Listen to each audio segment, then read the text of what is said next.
Mirë se vini në kanalin ton, mos harroni të bëni subscribe dhe të klikoni si përzieles për të marrë njoftimet më të reja. Faleminderit! Nëse flini me gojën hapur, duhet ta dëgjoni këtë urgjent. Kushtojini vëmendje mënyrës se si fle fëmia juaj apo ju vet. Goja e hapur gjatë gjumit mundet që të shkaktojë probleme. Më shumë se gjysma e njerëzve flen me gojën hapur sipas një studimi të publikuar vitet e fundit. Megjithatë, nëse frymëmarrja me gojë gjatë natës nuk zgjidhet në vitet e para të jetës, mundet që të lërë pasoja negative të cilat zgjasin gjithë jetën.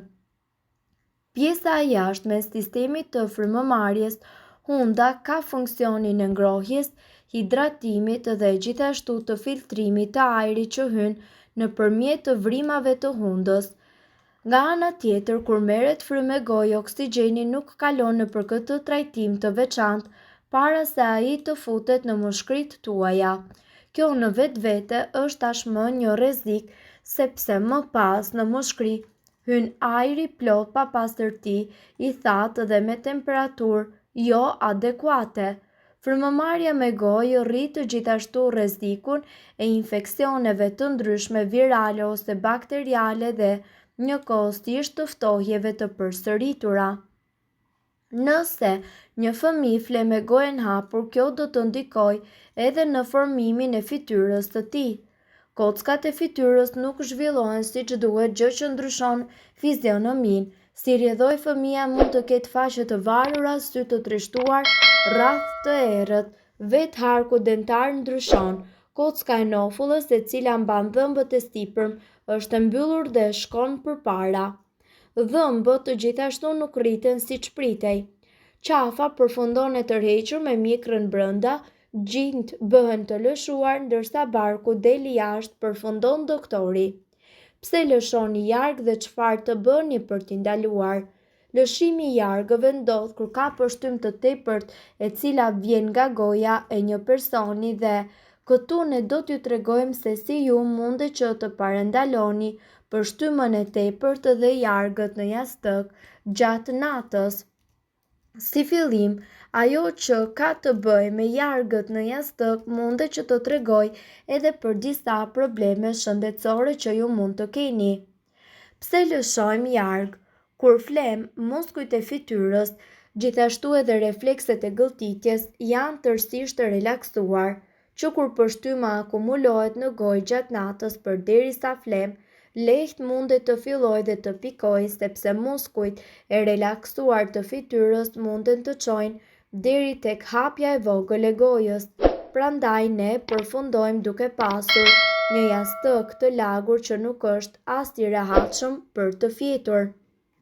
Lëshimi i jargëve ose përshtyma e tepërt mundet që të jetë edhe një shenjë e sëmundjeve neurologjike ose si rezultat i kongestionit hundor. Gjithashtu, njerëzit të cilët janë të prekur nga ky problem shëndetësor, siç janë sulmet, kanë tendencën që të lëshojnë jarg akoma dhe më tepër. Si të reduktoni ose të ndaloni lëshimin e jargëve? Pastroni sinuset. Një nga arsyet kryesore të lëshimit të jargëve është bllokimi i hundëve. Çka bën një person të marrë frymë përmes së gojës dhe mundet të çojë deri në lëshim të jargëve. Pastrimi dhe zhbllokimi i sinuseve mundet që të jetë një mënyrë e mirë për të mos pasur një jastëk të lagësht çdo natë. Ja disa mënyra që mund t'ju ndihmojnë për t'i zhbllokuar sinuset. Një dush i nxehtë mundet që të pastrojë hundët dhe lejon që të merrni frymë normal gjatë natës. Vajrat esencial, sidomos ato me përmbajtje ekualipte, do t'ju ndihmojnë që ju të merrni frymë më lirshëm dhe gjithashtu të keni një gjumë akoma edhe më të mirë. Gjithashtu siguroni të trajtoni çdo infeksion pasi që të shfaqet. Në këtë mënyrë ju do të përfundoni duke marrë komplikime, siç janë bllokime të pjeshme të hundës. Ndryshoni pozitën e gjumit.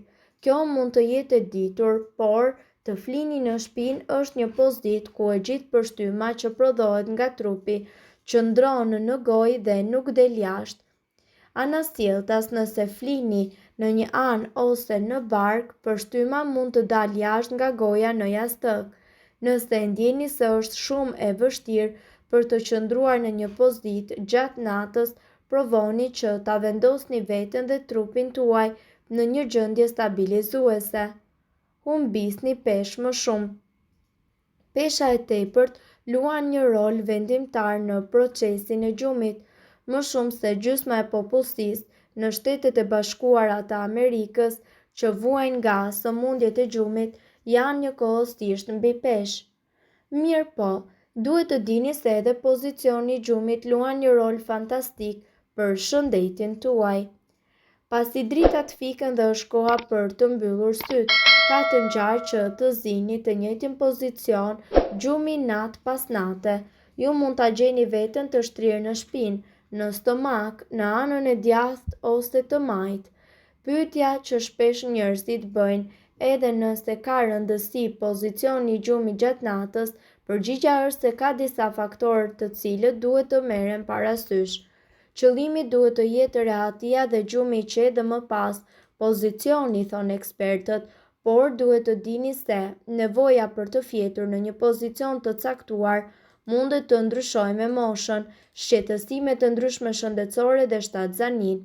Këtu ne do t'ju sillim një kënd vështrim të një pozicioni të caktuar dhe avantazhet dhe të metat e mundshme të tyre. Gjumi në shpinë. Gjumi në shpinë është më i mirë për shtyllën kurrizore dhe kyçet. Ekspertët e konsiderojnë këtë pozicion si më të mirin, sidomos nëse bëhet fjalë për dhimbjen e shpinës.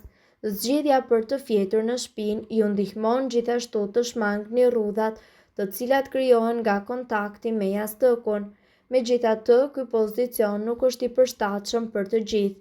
Për njerëzit që kanë tendencën që të gërhasin, ky nuk është pozicioni më i mirë pasi që mundet të rrisë më shumë mundësinë e gërhitjes.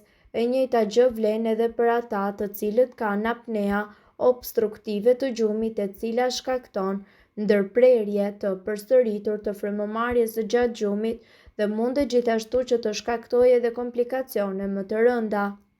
Gjumi në shpinë gjithashtu mundet që të shkaktojë simptoma të refluksit gastroezofageal.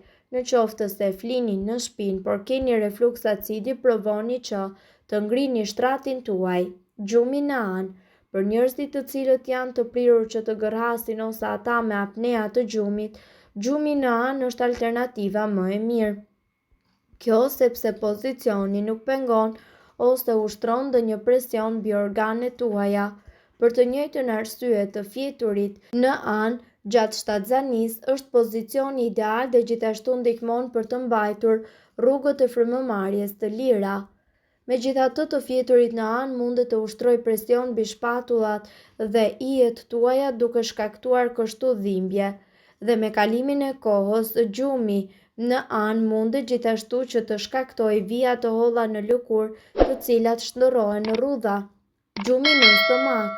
Ky është një pozicion tjetër që nuk është ideal nëse po kërkoni që të shmangni rrudhat, plus që ju mund ta poziciononi qafën në një qëndrim jo komod dhe të ndjeni më pas dhimbje. Vendosja e jastëkëve mundet gjithashtu të ndihmojë për këto probleme. Megjithatë, ky pozicion mundet që të zvogëlojë edhe gërhitjen dhe simptomat e apnesë së gjumit. Mirë po, duhet të dini se këto informacione nuk kanë për qëllim të zëvendësojnë ilaçet e përshkruara nga mjeku. Para se të përdorni këto receta të mjekësisë alternative, ne ju sugjerojmë që të këshilloheni më parë me mjekun tuaj. Nëse ndonjë prej këtyre përbërësve ju shkakton alergji, e mira është që të mos t'i përdorni këto receta të mjekësisë alternative. Nëse doni të dëgjoni videot tona që ne postojmë çdo ditë, kliko subscribe. Ju ftojmë gjithashtu të bëni like në videot tona nëse i keni dëgjuar dhe pëlqyer ato. Faleminderit që e patë videon ton. Shpërndajni këtë video në profilin tuaj në mënyrë që të informohen edhe shokët tuaj. Faleminderit.